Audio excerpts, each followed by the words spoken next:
সবাইকে স্বাগত জানাচ্ছি চ্যানেল 24 এর সাপ্তাহিক আয়োজন কানাডা ডায়েরিতে। আর বরাবরের মতো আপনাদের সঙ্গে আছি আমি বনেকুর মুস্তাফা, কানাডা টরন্টো থেকে।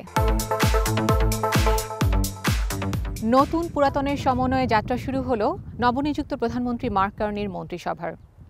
এতে সদস্য সংখ্যা ২৮। পুনর্গঠিত এই মন্ত্রিসভা কানাডার অর্থনৈতিক রূপান্তর এবং যুক্তরাষ্ট্রের সাথে কানাডার ভবিষ্যৎ সম্পর্ক নির্ধারণে কার্যকর ভূমিকা রাখবে বলে আশা করছেন মার্ক কার্নি। যুক্তরাষ্ট্রের শুল্ক ও নিরাপত্তার চাপের মুখে অর্থনীতিকে অগ্রাধিকার দেওয়ার লক্ষ্য নিয়ে নতুন মন্ত্রিসভা গঠন করেছেন কানাডার প্রধানমন্ত্রী মার্ক কার্নি। ২৮ সদস্যের এই মন্ত্রিসভায় অভিজ্ঞদের পাশাপাশি জায়গা পেয়েছে নতুন মুখ। সম্প্রতি রাজধানীর অটোয়ার রিডো হলে শপথ নেন নতুন প্রশাসনের ২৮ মন্ত্রী ও ১০ প্রতিমন্ত্রী। পুনর্গঠন এই মন্ত্রিসভা কানাডার অর্থনৈতিক রূপান্তর ও যুক্তরাষ্ট্রের সঙ্গে ভবিষ্যৎ সম্পর্ক নির্ধারণে কার্যকর ভূমিকা রাখবে বলে আশা মার্ক কার্নির। নবনিযুক্ত এই মন্ত্রিসভায় ২৪ জন নতুন সদস্যের মধ্যে ১৩ জনই প্রথমবার নির্বাচিত এমপি। তবে অনেক পুরনো মুখও এবারের মন্ত্রিসভায় জায়গা করে নিয়েছেন। পররাষ্ট্রমন্ত্রীর দায়িত্ব পেয়েছেন আনিতা আনন্দ, যিনি ট্রুডো সরকারের প্রতিরক্ষা মন্ত্রীর দায়িত্ব পালন করেন। মার্কিন বাণিজ্য সম্পর্ক এবং আন্তঃপ্রাদেশিক বাণিজ্য সমন্বয়ের দায়িত্ব দেওয়া হয়েছে ডমিনিক লেবাঙ্কোকে। সীমান্ত নিরাপত্তা, অভ্যন্তরীণ নিরাপত্তা ও প্রতিরক্ষা এই ৩ নতুন খাতে নতুন মন্ত্রীদের পাশাপাশি যুক্ত হয়েছেন অভিজ্ঞ কর্মকর্তারা। নতুন শিল্পনীতি বাস্তবায়নে গুরুত্বপূর্ণ ভূমিকা রাখবেন মেলানি জোলি। আর কৃত্রিম বুদ্ধিমত্তা ও ডিজিটাল উদ্ভাবন মন্ত্রণালয়ে যুক্ত হয়েছেন সাবেক সাংবাদিক ইভান সোলেমন। গৃহায়ন ও অভিবাসন, যেখানে আগের ট্রুডো সরকার ছিল সমালোচনার মুখে, সেই মন্ত্রণালয়গুলোর নেতৃত্বে কার্নি এনেছেন একেবারেই নতুন মুখ। গ্রেগর রবার্টসন গৃহায়ন ও লেনা মেটলেস দিয়াভ অভিবাসন মন্ত্রণালয়ে দায়িত্ব পেয়েছেন। পরিবেশ মন্ত্রীর দায়িত্ব পেয়েছেন টরন্টোর জুলি ডেভরোসিন।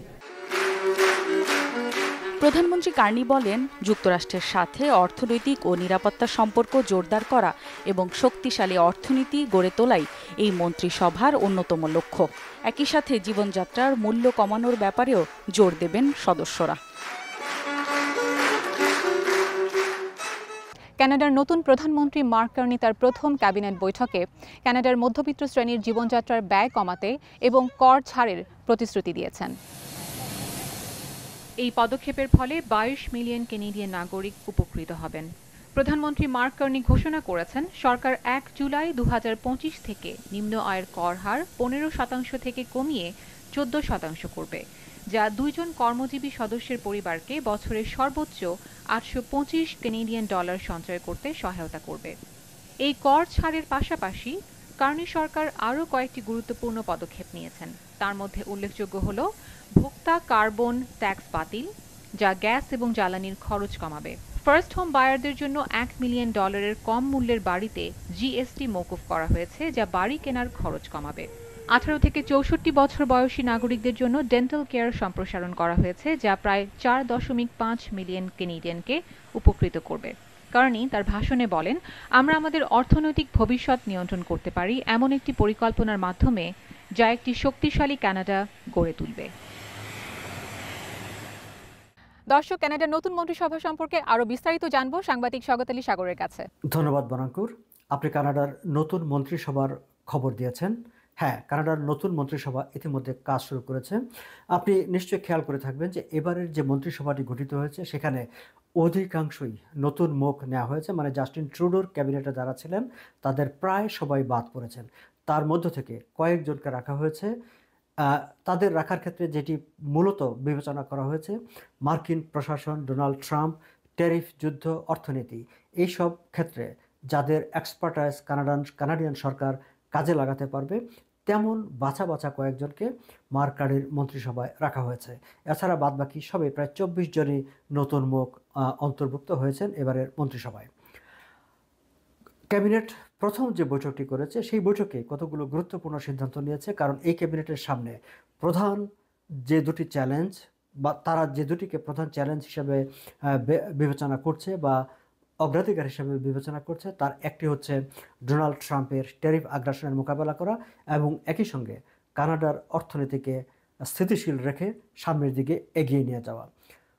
মার্ক কার্নির ক্যাবিনেটের প্রথম বৈঠকে ডোনাল্ড ট্রাম্পের আগ্রাসন মোকাবেলা করার জন্য এবং অর্থনীতিকে স্থিতিশীল রাখার জন্য দুটি উচ্চ পর্যায়ের কমিটি গঠন করা হয়েছে। একটি কমিটি হচ্ছে বিল্ড কানাডা, যেটির নেতৃত্বে রয়েছেন প্রধানমন্ত্রী মার্ক কার্নি নিজে। এই কমিটি মূলত ডোনাল্ড ট্রাম্পের আগ্রাসন এবং মার্কিন যুক্তরাষ্ট্রের সঙ্গে সম্পর্ক সেগুলো নিয়ে কাজ করবে। এবং অপর একটি কমিটি গঠন করা হয়েছে সিকিউর অ্যান্ড সোভারেন কানাডা, কানাডার স্বাধীনতা, সার্বভৌমত্ব এবং অর্থনৈতিক স্থিতিশীলতা বজায় রাখার জন্য এই কমিটিটি কাজ করবে। আরও একটি প্রসঙ্গ উল্লেখ করতে চাই যে প্রথম মিটিংয়ে মার্ক কার্নি প্রথম যেই সিদ্ধান্তটিতে, যেই আদেশে স্বাক্ষর করেছেন, সেটি হচ্ছে কানাডার মধ্যবিত্ত শ্রেণীর যে কর, কানাডাকে যে কর ভারে জর্জরিত থাকে নাগরিকরা, মধ্যবিত্ত শ্রেণীর কিছুটা কর কমিয়ে আনার আদেশ। মার্ক কার্নির নির্বাচনী প্রতিশ্রুতি ছিল যে তিনি যদি বিজয়ী হয়ে সরকার গঠন করেন তাহলে কানাডার মিডল ক্লাস পিপলের, মানে লোয়েস্ট ট্যাক্স ব্র্যাকেট যেটি, সেই তার যে ইনকাম ট্যাক্সের যে হার আছে তার 1% কমিয়ে দেবেন। আগামী 26শে মে যে পার্লামেন্টের অধিবেশন শুরু হতে যাচ্ছে, 27শে মে সংসদে থ্রোন স্পিচ দেওয়া হবে। সেই থ্রোন স্পিচে আসলে কার্নি সরকারের বিভিন্ন ধরনের পরিকল্পনা, তারা যে কাজ করতে চান, তারা যেসব কর্মসূচি নিতে চান, সেগুলির উল্লেখ করা হবে। এবং এই যে ট্যাক্স কাটের বিষয়টি, সেটি একটি অধ্যাদেশের মাধ্যমে বা একটি মোশনের মাধ্যমে পার্লামেন্টে তোলা হবে। দুটি বিষয়কেই পার্লামেন্টে পাশ করতে হবে। যদিও কার্নি সরকার ঘোষণা করেছেন যে তারা এই বছরে আসলে কোনো বাজেট পেশ করবেন না। বাজেট পেশের সঙ্গে সেটি পার্লামেন্টে পাশ হওয়ার ব্যাপার থাকে। যেহেতু কার্নি সরকার সংখ্যাগরিষ্ঠতা পায়নি, মাইনরিটি গভর্নমেন্ট হিসেবে তাকে অন্য একটি রাজনৈতিক দলের বা অন্য দলের সদস্যদের সমর্থন নিতে হবে। সেই সব বিবেচনায় তিনি বাজেট পেশের দিকে যাচ্ছেন না। তবে রাজনৈতিক দলগুলোর সমালোচনার মুখে তিনি বলছেন যে তিনি একটা ফল ইকোনমিক আপডেট অ্যানাউন্স করবেন। এবং এই যে ট্যাক্স কাটের বিষয়টি, সেটিও অধ্যাদেশের মাধ্যমে তাকে সংসদে উত্থাপন করার পর সংখ্যাগরিষ্ঠ সদস্যের অনুমোদন নিতে হবে। মার্ক কার্নি আশা করছেন যে অপরাপর রাজনৈতিক দলগুলো তার এই প্রস্তাবকে সমর্থন করবেন। স্বাগত আলী সাগর, আপনাকে অনেক ধন্যবাদ আমাদের সঙ্গে যুক্ত হওয়ার জন্য। দর্শক, কানাডার বাসাবাড়ির হালচাল সম্পর্কে আমাদের জানাতে প্রতিদিনের মতো আমাদের সঙ্গে যুক্ত হচ্ছেন জনপ্রিয় রিয়েলটর আশরাফ সিদ্দিক। আজকের বিষয় হচ্ছে যে ফার্স্ট টাইম হোম বায়াররা বাড়ি কেনার আগে কি কি বিষয়ে খেয়াল রাখবেন। আচ্ছা, কয়েকটা গুরুত্বপূর্ণ বিষয় বলছি। কারণ এখানে হয় কি যে ইমিগ্রেন্টরা যখন আসেন কানাডাতে, তারা সচরাচর প্রথমেই আসলে রেন্টাল কোনো একটা বাসা ম্যানেজ করেন। কিন্তু কতদিন আপনি এই রেন্ট পে করবেন? হ্যাঁ, তারপর হচ্ছে একটা তো স্বপ্ন থাকেই যে একটা দেশে এসেছি, একটা নিজের বাড়ির মালিক কবে হব আমি। তো বাড়ির মালিক হওয়াটা কিন্তু খুব ডিফিকাল্ট না, কিন্তু এর জন্য কিছু গুরুত্বপূর্ণ স্টেপস আছে। এই স্টেপসগুলো আপনাকে ফলো করতে হবে। যেমন সবার আগে হচ্ছে আপনাকে ডাউন পেমেন্ট ম্যানেজ করতে হবে। এটা হচ্ছে possibly the most difficult part. যে এই আপনি যে ধরনের বাসা কিনতে চান, এই বাসাটা কেনার জন্য আপনার কি পরিমাণ ডাউন পেমেন্ট লাগবে এই সম্পর্কে আপনার একটা পরিষ্কার ধারণা প্রথমে মানে পেতে হবে। ধরুন এখানে 5% দিয়েও অনেক বাসা কেনা যায়, আবার অনেক বাসা কিনতে 20% ডাউন পেমেন্টও লাগে। তা আপনাকে জানতে হবে আপনি আসলে কত পার্সেন্ট পর্যন্ত ডাউন পেমেন্ট ম্যানেজ করতে পারবেন, এবং এই ডাউন পেমেন্টটা অ্যাটলিস্ট 90 ডেজ আপনার অ্যাকাউন্টে থাকতে হবে। এটা একটা প্রিরিকুইজিট। আপনাকে তারপর দেখতে হবে আচ্ছা কী ধরনের বাসা আপনি কিনতে চান। মানে এখানে ধরুন যে detached, semi detached, town house, তারপর কন্ডো, নানান রকমের বাসা আছে। তো আপনি কী ধরনের বাসা কিনতে চান, তারপর আপনার লোকেশন প্রেফারেন্সটা কী, যে কি আপনি কোন ধরনের লোকেশনে আপনি থাকতে চান, আপনার বাচ্চাদের স্কুল প্রায়োরিটি কিনা, আপনার জব কমিউট করার জন্য সুবিধা কিনা, এই বিষয়গুলো আপনাকে তারপর খেয়াল রাখতে হবে এবং সে অনুযায়ী সিদ্ধান্ত নিতে হবে। আচ্ছা ঠিক আছে, আমি তো বাসা একটা কিনবো, কিন্তু এই লোকেশনে আমি কিনতে চাই এবং এই ধরনের বাসা, এবং এই বাসার প্রাইসও কিন্তু ভ্যারি করে। এই যে ডিফারেন্ট টাইপের বাসা রয়েছে, এই টাইপসের উপর বেস করে। আচ্ছা, এরপরে হচ্ছে আপনার ডাউন পেমেন্টটা ম্যানেজ হলো, আপনি ঠিক করে ফেলেছেন যে কীরকম বাসার আপনার একটা মালিক হতে চান। এরপরে হচ্ছে আপনাকে দেখতে হবে যে আপনার যে ইনকাম আছে, আপনার বা যে হাউসহোল্ড ইনকাম আছে, এই হাউসহোল্ড ইনকামটা কোয়ালিফাই করে কিনা আপনার এই ধরনের মর্টগেজের ক্ষেত্রে। সচরাচর কি হয় যে এখানে 5%, 10% ও 20% ডাউন পেমেন্ট দেয় একজন বায়ার, তারপর বাকিটা আসলে ব্যাংক বা কোনো একটা এই ধরনের ফাইন্যান্সিয়াল ইনস্টিটিউশন ফান্ডিং করে। তো আপনার এই ফান্ডিংটা পেতে হলে ডেফিনেটলি আপনাকে আপনার ইনকাম এলিজিবিলিটি প্রয়োজন, আপনার ক্রেডিট স্কোর ঠিক আছে কি না, আপনার ক্রেডিট প্রোফাইলটা কী রকমের আছে। যেমন আপনার ক্রেডিট স্কোর, আপনার ক্রেডিট স্কোরকে বাড়ানোর জন্য বা ক্রেডিট প্রোফাইলকে স্ট্রং করার জন্য কিছু ক্রাইটেরিয়া আছে যেগুলো আপনাকে ফুলফিল করতে হবে। দেখা যায় যে ডে ওয়ানে তো আপনি একটা ভালো ক্রেডিট পাবেন না, একটু সময় লাগবে, তাই না? যেমন আপনার ক্রেডিট কার্ড ইউজ করছেন কি না, আপনার কার লোন আছে কি না, এগুলো আপনি অন টাইমে পেমেন্ট করছেন কি না, এই বিষয়গুলো আপনাকে খেয়াল রাখতে হবে। তো সেজন্য আপনি যদি একজন মর্টগেজ কনসালটেন্টের সাথে একটু কথা বলে নেন যে ঠিক আছে আমি কি বিষয় খেয়াল রাখবো আমার ক্রেডিটটাকে ঠিক করার জন্য, এবং আমার এই যে কারেন্ট ইনকাম রয়েছে যেটা, এই ইনকাম দিয়ে আমি কত পর্যন্ত মর্টগেজ আমি কোয়ালিফাই করতে পারবো, এবং আমি ডাউন পেমেন্টটা যে জায়গায় রেখেছি এটা ঠিক আছে কিনা।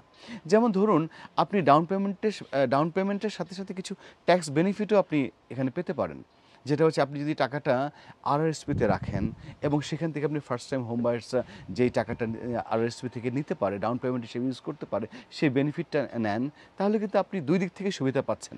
তো এরকমের অসংখ্য ইস্যুজ আছে যেগুলো একজন ফার্স্ট টাইম হোম বায়ারকে আসলে চিন্তা করতে হয়। কিন্তু খুবই স্বাভাবিক যে আপনি আরেকটা যেই দেশ থেকে এসেছেন সেই দেশের যে একটা বাড়ি কেনার প্রসেস আর কানাডার বাড়ি কেনার প্রসেস কিন্তু একই না। তো আপনাকে খেয়াল রাখতে হবে যে এখানকার যে সিস্টেমটা রয়েছে, যে রুলসগুলো রয়েছে, এগুলো কী জিনিস আমাকে আসলে খেয়াল রাখতে হবে এবং কী জিনিস আমাকে মাথায় রেখে প্রিপারেশনটা নিতে হবে। এগুলো যদি আপনি ঠিকঠাক মতো নিতে পারেন তাহলে কিন্তু একটা বাড়ির মালিক হওয়াটা একদমই কঠিন কিছু না। আশরাফ সিদ্দিক, আপনাকে অনেক ধন্যবাদ কানাডার বাসাবাড়ির হালচাল আমাদের জানাবার জন্য। দর্শক, চলুন দেখে আসি গেল 7 দিনে বাংলাদেশে ঘটে যাওয়া আলোচিত কিছু খবর।